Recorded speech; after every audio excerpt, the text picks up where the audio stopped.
Thank you. I think there's critics in this House who will argue that this bill won't build a single house, and we think we all know who they are.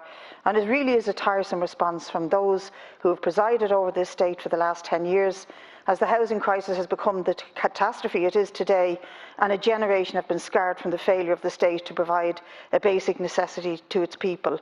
Normal, ordinary people have a desire for a secure and permanent shelter, and the only way they think they can do it in this country is to own their own home, because there is no long-term rental security, even after all the days and fights of the Land League in the 1800s. It is not deep in the psyche of ordinary people to own their own property. It's deep in the psyche of the wealthy elite in this country to profit from property. The nexus of estate agents, financiers, consultants, stockbrokers, builders, developers, and the legal apparatchiks around them all make sure that housing policy is made for them, our laws and legislation are made for them, from planning and development acts to tax laws and law and order acts themselves.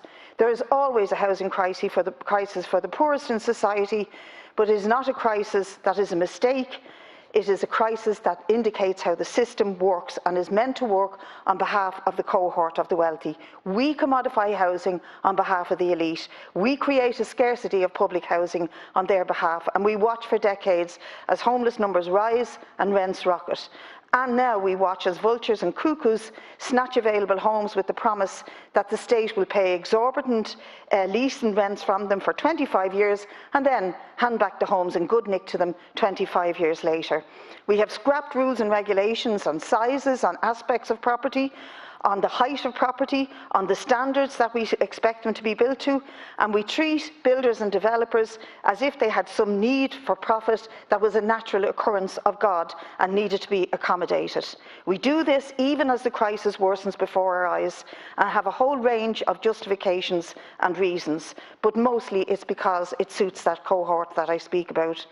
This state and its past government have a deep resistance to rights of citizens, be that the rights of legislating for children with disabilities, with autism, the educational rights of people, or even something as basic as housing.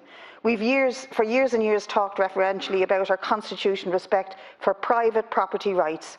Well, we have never accepted that constitutional priority for private rights over the common good, and it doesn't explain all the failures of the state. But others seem to think that defending lack of action will allow the state off the hook, taking them on the basis that we can't do anything because of private property right.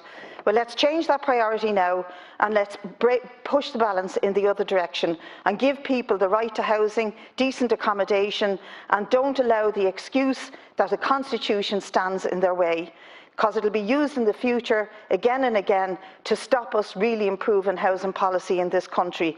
We have to start now to defend people's basic right and their basic human need over the right of someone else to profit from their misery. And we also have to start looking at what we are doing to our cities and towns in the terrible planning decisions that are being made without any democratic oversight on them by locally elected councillors. That has to end, and if it doesn't end, we are going to see, as has been said by other deputies, a mass angry movement on the streets, something like you've never seen before.